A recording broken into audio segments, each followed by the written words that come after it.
ఇందులో షర్మిలను అనడానికి నాకేమీ అనిపించట్లా. ఆమె తప్పేమీ లేదు. లేదా ఒకప్పుడు అన్న వదిలిన బాణం, అవును, ఇప్పుడు జగన్ అన్న మీద బాబు వదులుతున్న బాణం.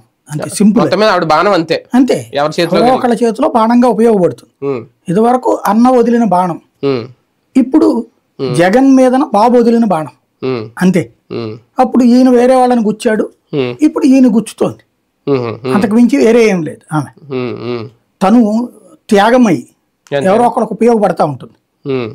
ఆ ఉపయోగం ఏదో ఒక నాటికి తనకు అవుతుంది అన్నటువంటి ఆశతో. అంటే నిజంగా బాబు వదిలిన బాణమేనా? అన్న మీద కోపంతో బాబు చేతిలో అస్త్రంగా ఏమన్నా ఈవిడే మారిపోయారా?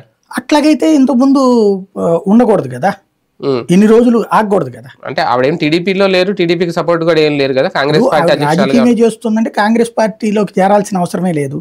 ఆ పార్టీనే నడుపుకోవచ్చు. అన్న మీద గొడవ లేకపోతే, అన్న మీద శత్రుత్వం లేకపోతే, అన్నకి టార్గెట్ గా ఉండే వాళ్ళకి ఉపయోగపడకపోతే, మామూలుగా ఆవిడ పార్టీ వైఎస్ఆర్టీపీనే నడుపుకోవచ్చు, తెలంగాణలోనే పుంజుకోవచ్చు. మళ్ళీ అక్కడేం చేయలేదు కదా.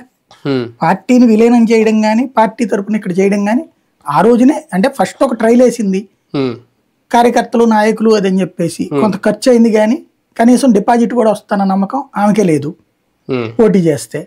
ఇక ఆ టైంలో మంచి ఆఫర్ వచ్చింది. ఇప్పుడు మనం చిన్న కంపెనీ పెట్టుకున్నాం,